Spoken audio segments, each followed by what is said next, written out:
Assalamu alaikum ji. This is Izzatul An speaking, subject specialist of political science from Scope CSS Club. I welcome you all in the orientation class of political science. Political science की class जो कि specifically structure की है demo class, वो मैंने इसलिए structure नहीं की कि मैं बैठ के आप लोगों को जिस तरह की बाकी ट्रेडिशनल हमारी डेमो क्लासेस होती हैं जिसमें हम बताते हैं कि जी ये सिलेबस है, इसको हमने कवर करना है, मैं ये बताऊं, मैंने ये नहीं बताना। मैंने आप लोगों को एक before hand complete list of topics provide कर दी थी जिसके अंदर हमारे तमाम इंपॉर्टेंट टॉपिक्स को हाईलाइट कर दिया गया था कि इस सेशन में हम लोगों ने XYZ टॉपिक्स कवर करने हैं। आज की क्लास हमने इसलिए स्ट्रक्चर की है कि स्टूडेंट्स की जितनी थ्योरीज हैं, जितनी मिथ्स हैं, उनको डिस्कस किया जाए। PMS is overhead, and those students who want to appear for CSS 2025, they have lots of questions in their minds. सबसे पहले let me clarify कि मेरे पास जो queries आती हैं, उसके बाद if there is any question left, so at the end of the class we'll discuss that. क्या political science, PMS और CSS के लिए एक अच्छा सब्जेक्ट है? बिल्कुल है।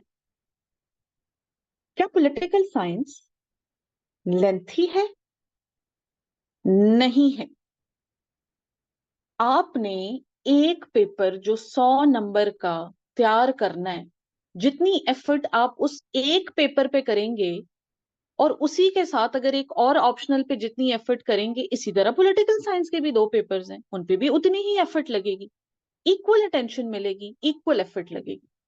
कोई लेंथी नहीं है। आपको एक कंप्लीट सिलेबस दे दिया गया है और उसी सिलेबस से आपसे सवाल पूछे जाते हैं।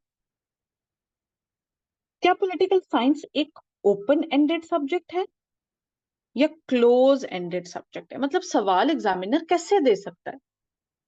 अब ये रीसेंट 4 ईयर से ट्रेंड थोड़ा सा चेंज हो गया है।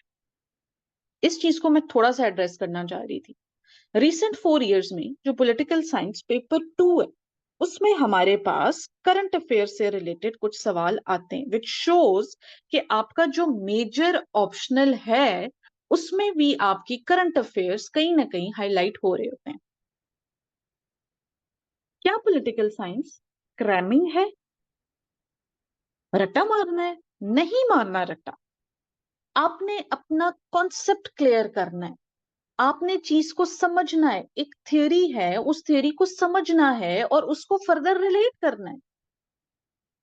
क्या पॉलिटिकल साइंस में मार्क्स का मार्जिन ज्यादा है? बिल्कुल है। 20 से 25 नंबर पॉलिटिकल साइंस आपको एनी अदर ऑप्शनल से ज्यादा देता है, only if the non-traditional methods are followed. Now, why am I emphasizing upon कि non-traditional methods? क्योंकि हुआ क्या है कि जब से COVID-19 आया तो मार्केट में 3 से 4 ऐसी सोर्सेज आ गई जिनसे 70 to 75% बच्चा अपना पॉलिटिकल साइंस तैयार करता है। अब एग्जामिनर ने जब वो कंप्लीट पेपर्स चेक करने हैं तो उसको एक ही तरह की यूनिफॉर्मिटी नजर आ रही है, उसको तमाम टॉपिक्स एक ही जैसे नजर आ रहे हैं। स्टूडेंट या वो एस्पायरेंट जो अपने पेपर को डिफरेंट बनाएगा, सोर्सेस ऑथेंटिक यूज करेगा, होलसम पैकेज प्रोवाइड करेगा। 20 नंबर का सवाल है लेकिन आपने एग्जामिनर को सेटिस्फाई कर दिया अच्छे कंटेंट के साथ, ऑथेंटिसिटी के साथ, अच्छी हेडिंग्स के साथ, तो क्यों नहीं नंबर देगा वो आप? क्या पॉलिटिकल साइंस इजीली डुएबल है 2 मंथ्स के टेन्योर में? बिल्कुल है। आपने लेक्चर लेना है, आपने लेक्चर के बाद मेरी प्रोवाइडेड PDF फाइल को पढ़ना है, आपने उसके बाद जहां से रेलेवेंट सोर्स मैं बताऊंगी वहां से टॉपिक को रीड करना है, शॉर्ट नोट्स बना लेने, and you good to go. ठीक हो गया जी? Why political science with ma'am Izzat? मेरा सेशन डिफरेंट क्यों है और हर साल जो बल्क स्टूडेंट आता है वो क्यों आता है? सबसे पहली वजह, जो पॉलिटिकल फिलोसोफर्स मैं करवाती हूं उनकी तादाद है 19।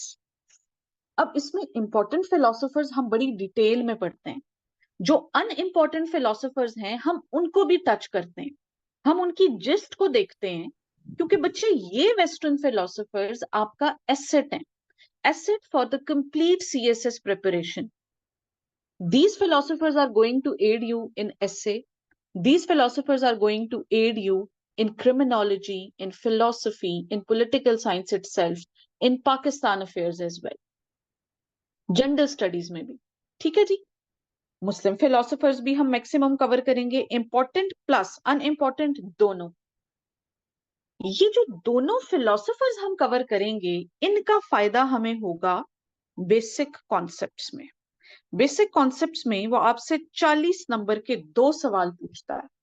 अब वो स्टूडेंट जिसने अच्छा फिलोसोफर तैयार किया होगा, जिसने वेस्टर्न फिलोसोफर की रेलेवेंस बना दी, मुस्लिम फिलोसोफर की रेलेवेंस बना दी, छोटा सा कंपैरिजन दे दिया या कंटेम्पररी रिलेट कर दिया किसी भी बेसिक कॉन्सेप्ट को पाकिस्तान के साथ, और एक फिलोसोफर की थ्योरी को कोट कर दिया, तो नंबर तो उसी एस्पायरेंट को मिलेंगे। यही वेस्टर्न फिलॉसफी और मुस्लिम फिलॉसफी आपको एड करती है फिर पेपर 2 में भी। हम जो पेपर 2 पढ़ेंगे, आपको उसमें भी जो बेसिक कॉन्सेप्ट्स होंगे और जो पाकिस्तान रिलेटेड टॉपिक्स हैं, पाकिस्तान अफेयर्स रिलेटेड टॉपिक्स हैं, हमारे पास इंटरनेशनल ऑर्गेनाइजेशंस के टॉपिक्स हैं, हमारे पास फॉरेन पॉलिसी के टॉपिक्स हैं, उसमें भी एड करेंगे। तो आपकी जो ग्रिप है वो वेस्टर्न फिलॉसफी पे लाजमी होनी चाहिए। ये ग्रिप मेरा आपसे वादा है कि मैंने आपको इस सेशन में दिलवा देनी है। By the end of the session I guarantee this, मेरी ये तो गारंटी नहीं है कि कितने सवाल आएंगे कितने नहीं आएंगे, वो अल्लाह का करम है कि हर साल मैक्सिमम क्वेश्चंस हमारे जितने भी हमने लेक्चर्स पढ़ाए होते हैं 70% आ जाते हैं, but still you never know. हाँ, मेरी ये गारंटी जरूर है कि वेस्टर्न फिलोसफी से, मुस्लिम फिलोसफी से कोई लूप होल नहीं रहेगा आपके पेपर में।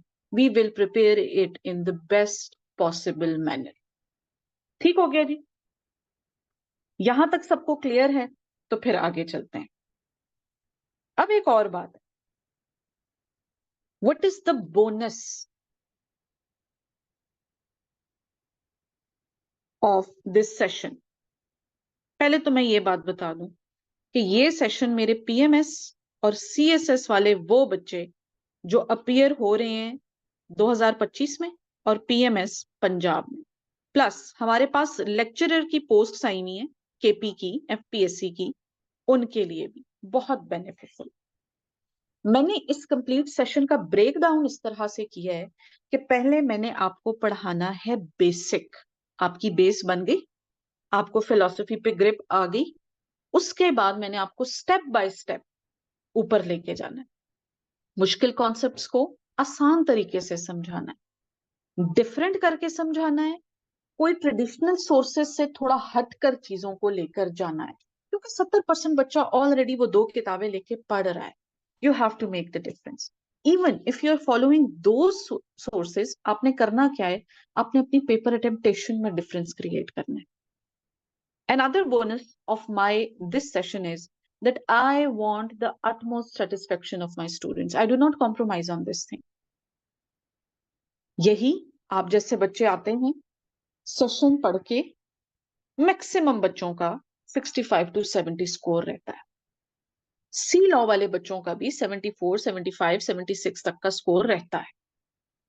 My promise is that as a subject specialist, I want you people to feel the difference कि किसी भी दूसरे टीचर से पढ़ने में और सब्जेक्ट स्पेशलिस्ट से पढ़ने में फर्क क्या है। एक और वादा मेरा ये है कि पॉलिटिकल साइंस आपको बोरिंग नहीं लगेगी। आपकी पॉलिटिकल साइंस में सिर्फ 2 टॉपिक्स के अलावा इंतहा दर्जे की इंटरेस्ट इंशाल्लाह पैदा हो। हमारे पास एक जो सबसे बड़ा डायलेमा एफपीएससी के पेपर्स में जो स्टूडेंट्स का है वो ये है कि जी पेपर अटेम्प्ट नहीं करना आता।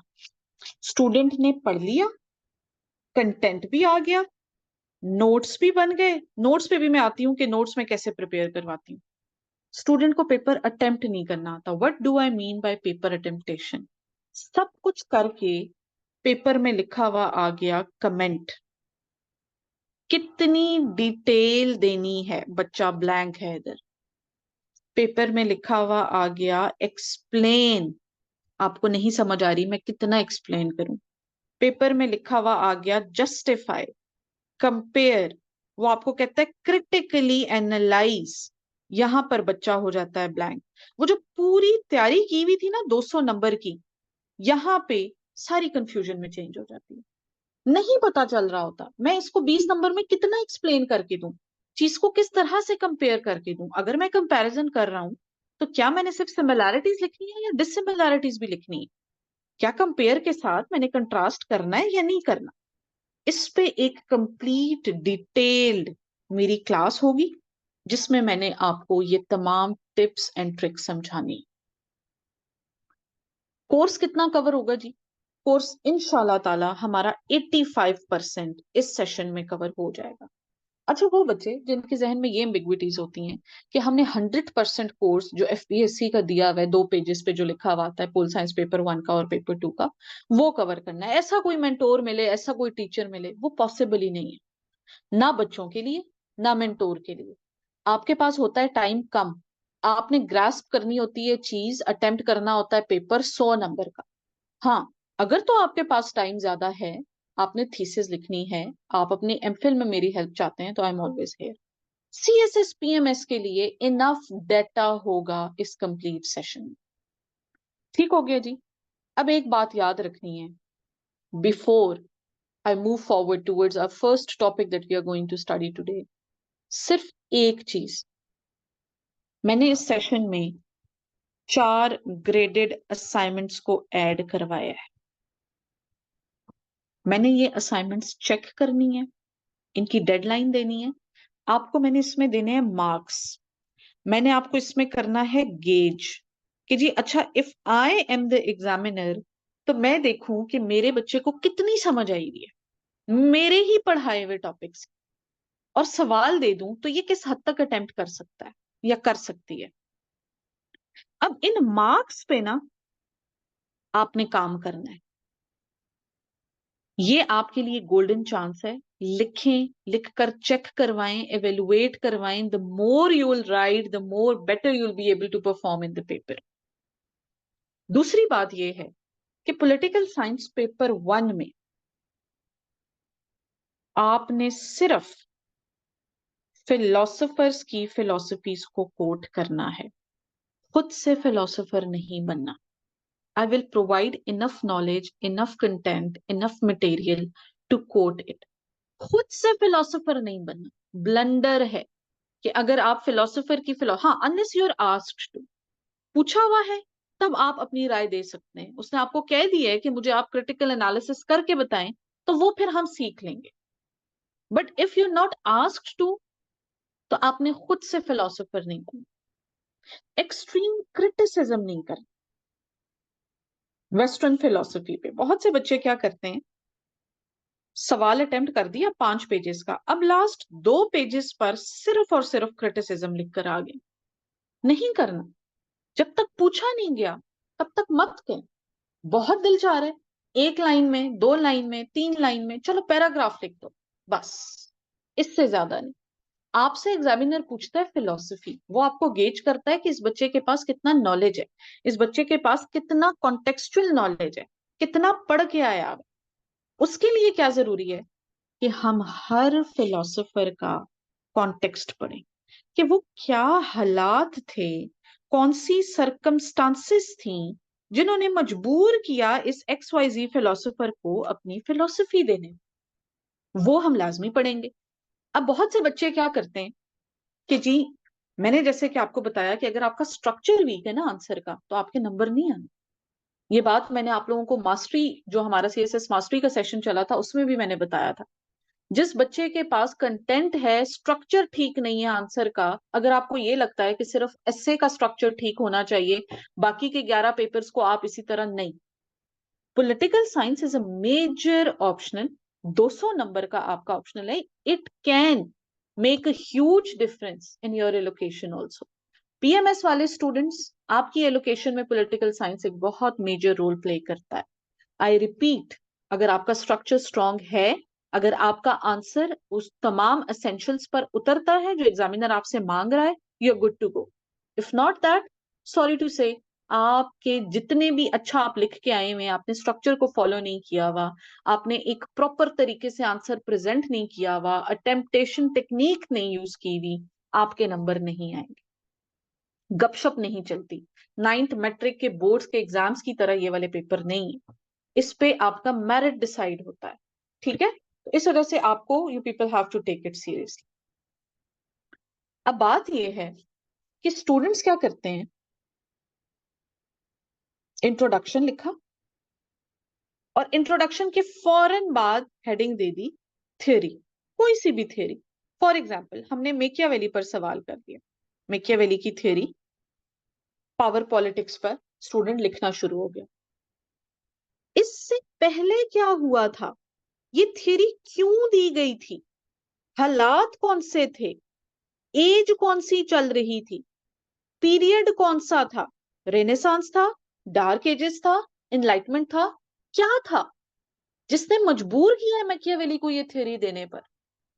डायरेक्ट बात को शुरू नहीं करना, तमहीद लाजमी बांधनी है। ये तमहीदें इंशाल्लाह वेस्टर्न फिलोसफी में मैंने आप लोगों को करवानी, और ये आप लोगों ने लाजमी लिख के आना है। ठीक हो गया जी? तो इस चीज पे हमने जोर देना है। फिर जो बाकी मेजर चीज है वो है आपकी कंटेम्पररी रेलेवेंस। बहुत से स्टूडेंट्स नहीं बिल्ड कर पाते कंटेम्पररी रेलेवेंस, ये मैंने आपको खुद करवानी। मुझे जिस फिलोसोफर का हमारे करंट सिचुएशन के साथ लिंक नजर आएगा, जहां पे मुझे ये पता चलेगा कि जी ये फिलोसोफर एग्जैक्ट ये फिनोमेना या ये फिलोसोफर या ये थ्योरी प्रोजेक्ट करती है हमारे करंट सिनेरियो के साथ, पाकिस्तान के सिनेरियो के साथ, वर्ल्ड अफेयर्स में कहीं पे भी बात आ जाती है, ग्लोबल एरिना पे भी कहीं बात आ जाती है, हमने इसको कोट करना ही करना है इंशाल्लाह ताला। एंड अनदर थिंग इज कि जो बच्चा बेसिक कॉन्सेप्ट्स में, अब जस्टिस सबने याद कर लिया, इस्लामिक जस्टिस भी सबको आ गया, वेस्टर्न भी सबको आ गया, नंबर उस बच्चे को मिलेंगे जिसने इस जस्टिस के सवाल में भी, बेसिक कॉन्सेप्ट में भी 3 से 4 फिलोसोफर्स को कोट कर दिए, which is not difficult at all. याद रखें, वो बच्चे जो मेरे साथ एनरोल होंगे, from tomorrow we are going to have the regular class, they have the registers. वो रजिस्टर आपका एसेट है। 3 साल का सफर है सीएसएस पीएमएस का, 3 साल में वो आपको काम आएगा। These are my words, that register is going to be your asset. Notes किस तरह से बनेंगे, नोट्स आपके बनेंगे बिल्कुल मेरे साथ। मैं अपने स्टूडेंट्स के साथ नोट्स इसी व्हाइट बोर्ड पे विद हेडिंग्स खुद बना रही होती हूँ। आपके लॉन्ग नोट्स मेरे साथ बनेंगे, उसके बाद आपको शॉर्ट नोट्स के लिए एक पीडीएफ फाइल प्रोवाइड कर दी जाएगी रेलेवेंट टॉपिक के साथ, आपने उसको रीड कर देना है। कल इंशाल्लाह जो ऑथेंटिक सोर्सेज हैं, जो मैं कहती हूँ अपने बच्चों को कि आप उधर ही से पढ़ें, बाकी इधर उधर सर मारने की जरूरत नहीं है। स्टडी स्मार्ट, कम टाइम में ज्यादा नॉलेज कंज्यूम करें, स्मार्टली पढ़ें, ताकि आप सब्जेक्ट से भी बोर ना हो, बाकी भी 10 सब्जेक्ट साथ लेकर चलें। ये सोर्सेज कल मैंने आप लोगों के साथ शेयर कर लेनी। ये भी बता देना है कि किस सोर्स को कितना टच करना है, किस सोर्स की डेप्थ में किस हद तक जाना है। ठीक है जी? This is what we are going to do tomorrow इंशाल्लाह। अब एक छोटा सा टॉपिक पढ़ते हैं, so that you people can come to know that how do I teach and how we are going to take things in political science इंशाल्लाह। As a student of political science, आप लोगों को लाजमी, PMS वाले बच्चों को specifically, David Easton पे सवाल आता है वो अटेम्प्ट करना आना चाहिए, और पॉलिटिकल सिस्टम पे सवाल आता है। क्या पॉलिटिकल सिस्टम को कवर करना अगर कोर्स में नहीं भी है तो जरूरी है? I as a subject specialist of political science emphasise on this thing कि जब तक आपको पॉलिटिकल सिस्टम की समझ नहीं आई, आपके किसी बेसिक कॉन्सेप्ट में कोई ग्रिप बिल्ड नहीं हो सकती। इसी पॉलिटिकल सिस्टम का बाकी तमाम अनासिर में एक पार्ट है और एक टर्मिनोलॉजी है जिसको हम कहते हैं पॉलिटिकल सोशलाइजेशन। रेगुलर क्लासेस में इंशाल्लाह इस टॉपिक को बड़ा डिटेल में कवर करेंगे, इससे पहले के भी तमाम पॉइंट्स को कवर करेंगे। लेकिन ये पॉलिटिकल सोशलाइजेशन होती क्या है? सोशलाइज करना, किसी भी चीज के साथ हम आहंग होना, पॉलिटिक्स के साथ हम आहंग होना, पॉलिटिकल सोशलाइजेशन। एक डेफिनेशन लिखेंगे। डेफिनेशन दिए जी हमारे एक पॉलिटिकल साइंटिस्ट थे, आलमंड और कोलमैन। इन्होंने एक बड़ी प्यारी बात की। इन्होंने कहा, we do not inherit our political attitudes or beliefs. Instead, black marker से लिखिएगा definition. Instead, we acquire those attitudes and beliefs through a political understanding and learning process. And that process is called political socialization. वो कहते हैं हमारे पास inheritance में ये thinking नहीं आती, ये लर्निंग नहीं आती कि पॉलिटिक्स क्या है, हमारे पास पॉलिटिकल सोशलाइजेशन क्या है, कल्चर क्या है, आसपास चल क्या रहा है, ये हम इनहेरिटेंस में नहीं लेके आते। ये तो वो एटीट्यूड्स हैं, ये तो वो बिलीव्स हैं, ये तो वो सोच है जो एक लंबे अरसे तक हम एक्वायर करते हैं, वक्त के साथ साथ हम मोल्ड करते हैं अपने जहनों को, अंडरस्टैंड करते हैं, लर्न करते हैं चीजों को। और वो प्रोसेस, वो अंडरस्टैंडिंग जर्नी, वो लर्निंग एक कंप्लीट प्रोसेस के थ्रू जब गुजरती है तो उस प्रोसेस को हम कहते हैं पॉलिटिकल सोशलाइजेशन। हमारे पॉलिटिकल एटीट्यूड्स शुरू से हमारे जहनों में नहीं होते, वक्त के साथ साथ बिल्ट होते हैं ना। अब वो कहते हैं इन्हीं अगर हम एटीट्यूड्स को देखें, अंडरस्टैंडिंग को देखें, तो कुछ ऐसे एजेंट्स हैं जो बड़े जरूरी हैं, जो आपको और मुझे पॉलिटिकली सोशलाइज करते हैं। ये वो एजेंट्स हैं जो बड़ा इंपॉर्टेंट रोल प्ले करते हैं हमें पॉलिटिकली सोशलाइज करने में, हमें बताते हैं कि आसपास चल क्या रहा है, ये इलेक्टोरल पार्टिसिपेशन क्या है, ये इलेक्शंस क्या है, ये चल मुल्क में क्या चल रहा है, करंट अफेयर्स क्या है, इंटरनेशनल अफेयर्स क्या है। इन एजेंट्स में सबसे पहला जो एजेंट आता है वो है हमारी फैमिलीज। पेट्रियार्कल कल्चर से आए हुए हैं हम। वोट कास्टिंग किस तरह से होती है? वोट कास्टिंग होती है on the will of elders. ऐसा ही है, हमारे पास जितनी लैंडलॉर्ड families हैं, they pressurize for the vote in because of the strong affiliation in the villages, they pressurize the people कि जी वो स्पेसिफिक बंदे को वोट कास्ट करें। लेकिन सिटीज में इस तरह नहीं है। सिटीज में ज्यादातर क्या होता है कि बड़ों के कहने पर जिसको वालिद साहब वोट कास्ट करेंगे आप भी उन्हीं को वोट कास्ट करेंगे, मतलब कि 90 to 95% यही तमाम चीजें चल रही होती। अब ये इनहेरिटेंस नहीं है, ये फॉलोइंग है पेट्रियार्कल कल्चर की, फॉलोइंग है अपने पेरेंट्स की, कि जहां वो जा रहे हैं वोट कास्ट करने के लिए उधर ही आप जा रहे हैं। तो सबसे पहला एजेंट तो हमें पॉलिटिक्स के बारे में बताने का और सोशलाइज करने का जो रोल प्ले करता है वो हमारी अपनी फैमिलीज है। दूसरा जो एजेंट बड़ा इंपॉर्टेंट रोल प्ले करता है वो है फिर हमारे educational institutions. Educational institutions west में स्टूडेंट्स के माइंड्स की ओरिएंटेशन स्टार्ट कर देते हैं। आपने कैपिटलिज्म को एडॉप्ट करना है, आपने मॉडर्निज्म को देखना है, आपने कम्युनिज्म को नेगेट करना, वाइस वर्सा। एक बच्चे की जो क्रिटिकल थिंकिंग है वो बनती ही एजुकेशनल इंस्टीट्यूशंस के थ्रू है। तो तो educational institutions play a vital role as an agent to politically socialize a person.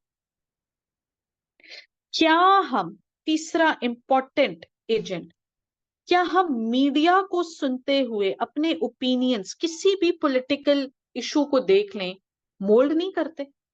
क्या हम टॉक शोज को सुनकर, इधर हमने टॉक शो सुना हसन निसार का, उधर हम गए और हमने वही बात अपने दोस्तों के सामने करना शुरू कर दी?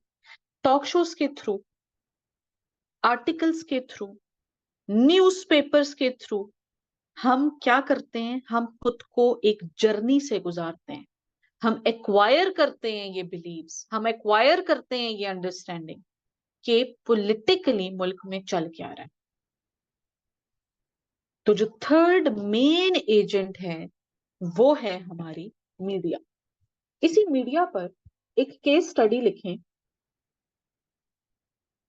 हमारे पास एक केस स्टडी हुई जी, साउथ एशियन स्टडीज सेंटर में सामने आई और उस रिपोर्ट को प्रेजेंट किया था जाफर रियाज ने।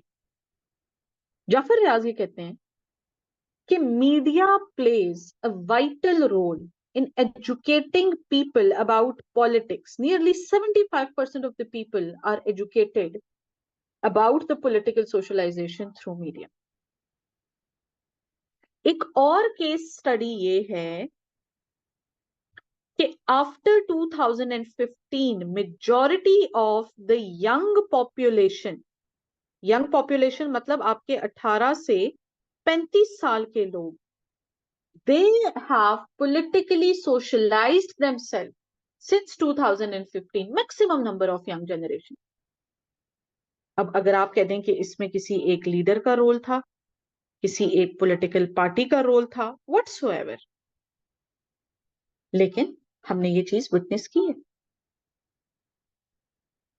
फोर्थ एजेंट हमें पॉलिटिकली सोशलाइज करने में जो सबसे बड़ा रोल प्ले करता है वो है फिर हमारी पॉलिटिकल पार्टीज।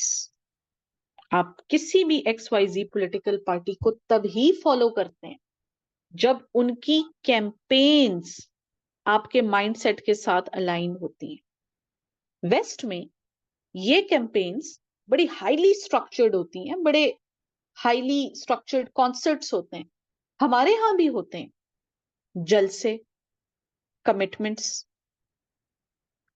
अब इन्होंने अपने जो नैरेटिव्स हैं वो ऐसे सेट किए होते हैं कि आपकी दुखती रग को इन्होंने डायग्नोज कर दिया, अब ये उसी पर अपनी तमाम स्पीचेस करेंगे। हमारी पॉलिटिकल पार्टी स्पेसिफिक रीजन्स पर अपने अपने एजेंडास पे काम कर रही होती।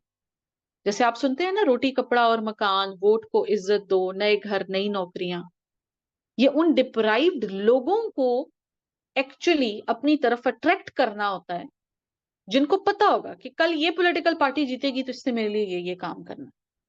ये प्रोमिसेस के थ्रू, कमिटमेंट्स के थ्रू, जलसों के थ्रू ये पॉलिटिकल सोशलाइजेशन हमारी होती है। आज क्यों एक तीसरी जमात के बच्चे को भी डॉलर की कीमत का पता है, IMF का पता है, क्योंकि ये बातें हाईली स्ट्रक्चर्ड कैंपेन्स में पॉलिटिकल पार्टीज में हो चुकी हैं।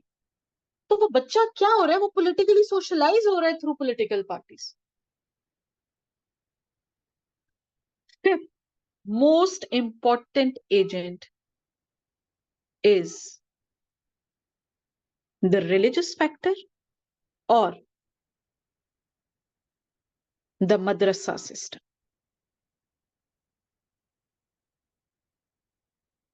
इस्लामिक रूल्स पर, इस्लामिक बैंकिंग्स पर, रिलीजियस सेंटिमेंट्स पर जिस तरह से पॉलिटिकली सोशलाइज करना चाहते हैं हम होते चले जाते हैं। They both are connected. हम कहते हैं ना, if XYZ party is going to bring the Riyasat Madina, we are going to follow that. तो रिलीजियस सेंटिमेंट्स को, रिलीजियस टच को जहां भी लिंक कर दिया गया आपकी पॉलिटिक्स के साथ, तो आप तो सोशलाइज हो रहे हैं ना, खुश भी हो रहे हैं। Sixth main agent is our workplaces, and seventh is the cafes or the casual discussions that we have. बैठे बैठे पॉलिटिक्स पे बात करना शुरू कर दी। एक व्यू निकला एक इंसान के मुंह से, दूसरा व्यू निकला दूसरे इंसान के मुंह से, करते करते you have a complete set of understanding, you have a complete set of learning. आप घर गए, आपके पास 10-12 पॉइंट्स हैं किसी भी चीज को डिफेंड करने के लिए। होता है या नहीं होता इस तरह? कैजुअल डिस्कशंस दे ब्रिंग मोर रिजल्ट। हम कहते हैं ना, डिस्कशन से ज्यादा अच्छी चीजें समझ आती हैं।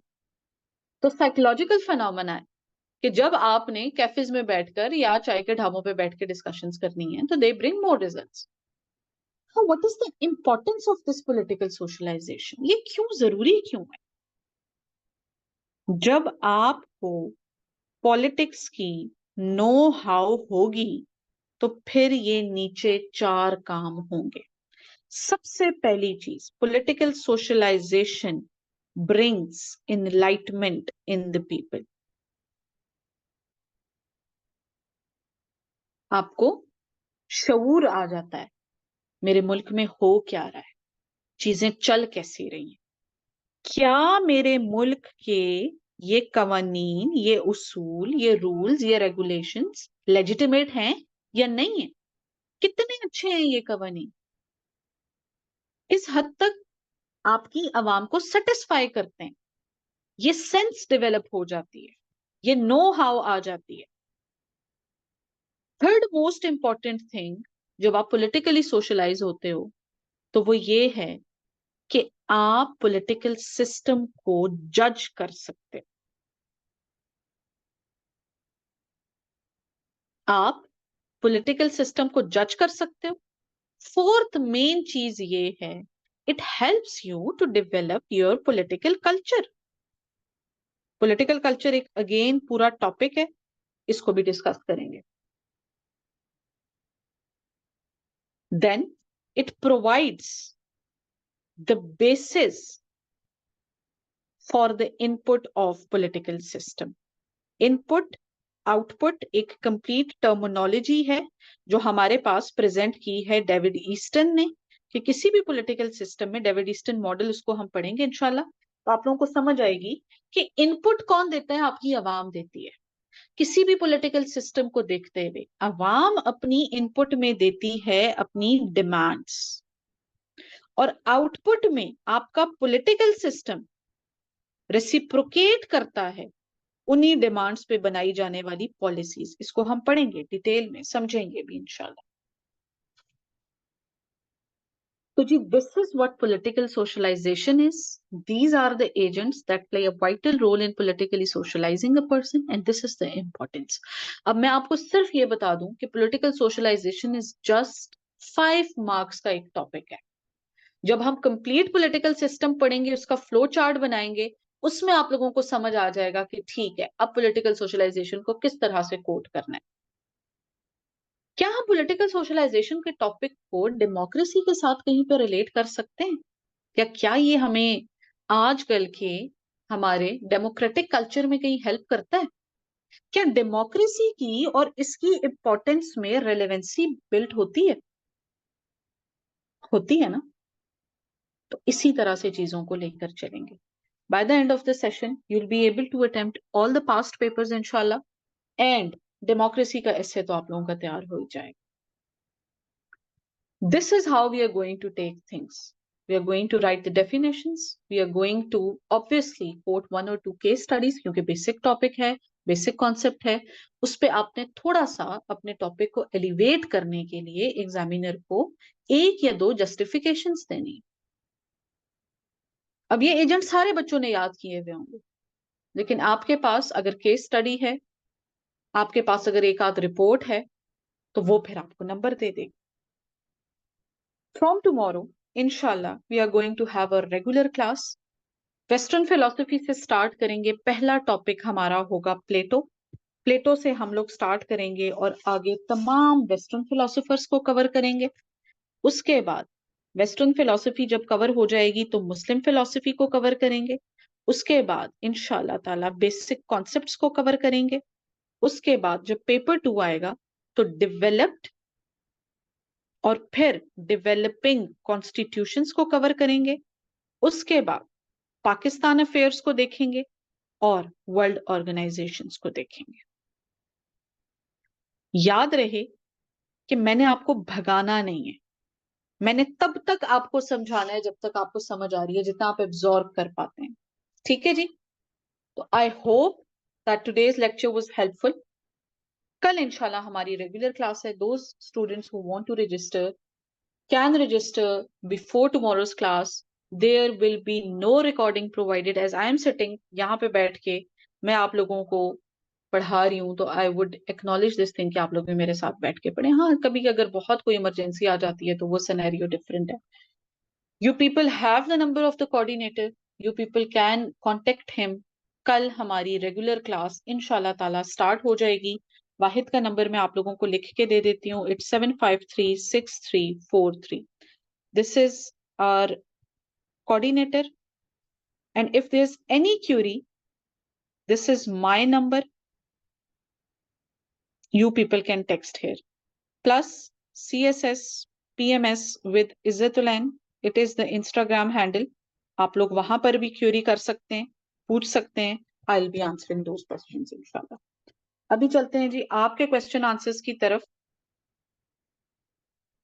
This is all for today.